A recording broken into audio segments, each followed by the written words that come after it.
There are times when we still get shocked. There's a number of jobs I can think of offhand that we pulled up on scene and thought, wow, how on earth did that happen? Although it can be a bit traumatising and a bit horrifying to look at, you know that what they're doing is a really important job. Bit of a noise, bit of a bang.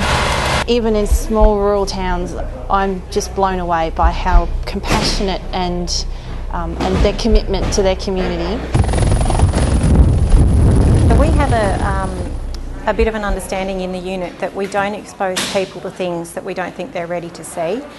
By all means, once people have done their basic training, they can go out on a job, they can go out on the truck. But if it's a rescue and we know it's not going to be a pretty one, not that there ever is a pretty one, but if the circumstances appear to be a bit daunting, we'll keep that person busy doing some jobs that don't take them up to the scene.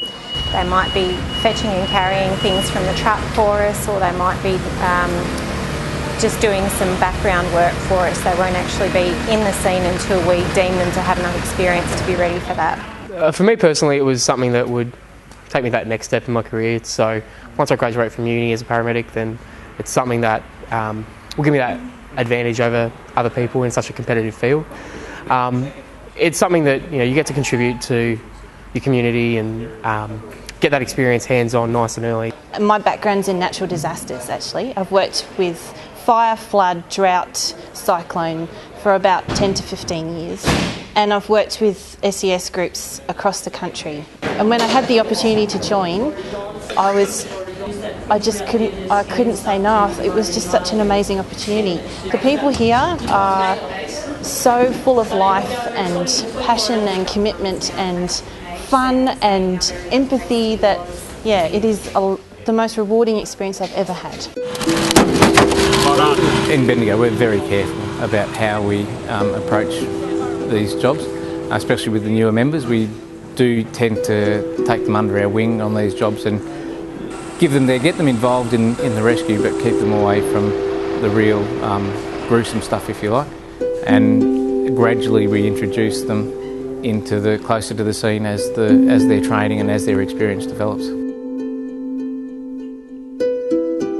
Everyone's always really friendly. Everyone's always really welcoming, which going into something like this with such a huge cohort of people, that it can be pretty nerve-wracking when everyone knows each other. But they have just welcomed you in just like family. And training-wise, it's been a bit stressful. Some things are a bit new, some things I've heard a little bit, and some things I know a little bit more about. But I think that's the benefit of this whole team, is that everyone comes from different backgrounds that really offer something completely different to a lot of other organisations, where you can get that different experience applied in pretty much any situation. There are some incredibly experienced people here, and I don't want to let them down by making a stupid mistake that I should know. I guess knots is a really good example of that. We practice knots and you learn about them in general rescue, but in real life out there on a job, someone's life will depend on a knot that you do, and something so simple is you have to be able to do them so other people can rely on you. That's probably a fear. So when you come to a trauma event, it's not only the people who are actually in the vehicles who are affected by it, it's the people who were first on scene, it's the people who go past, it's the people who perhaps try and render assistance. And when we have a team that's focused on doing the actual extrication, if that's what needs to be done, if we've got extra members who aren't needed for that job, we'll often circulate and just quietly assess. Often it's the person in the background who's quiet, who needs to have our attention because they might be going into shock. If they've tried to render assistance and they've seen something that they don't want to see, then having the ability to talk to somebody while it's there can help them with the process. We do the best that we can for the people that are there, and then we come back and we do our own debriefing, and we use our own peer support services, which is just a real useful tool that we have in the unit. And you're never forced to do something that's outside of your comfort zone. You only go as far as you're comfortable with, and people will be there to support you and back you up. Just the training, meeting a new group of people and meeting people who've got a lot of diverse interests, but we have one real common goal and thing that we all do, and that's we all like to help out.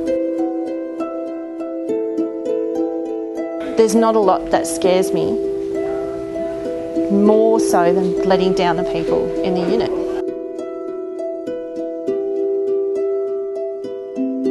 One piece of advice to anyone joining, apart from just do it, it's going to be something that's really going to fulfill you, especially if you want to be close to your community and you want to be seen to be helping people, because you really do give a helping hand.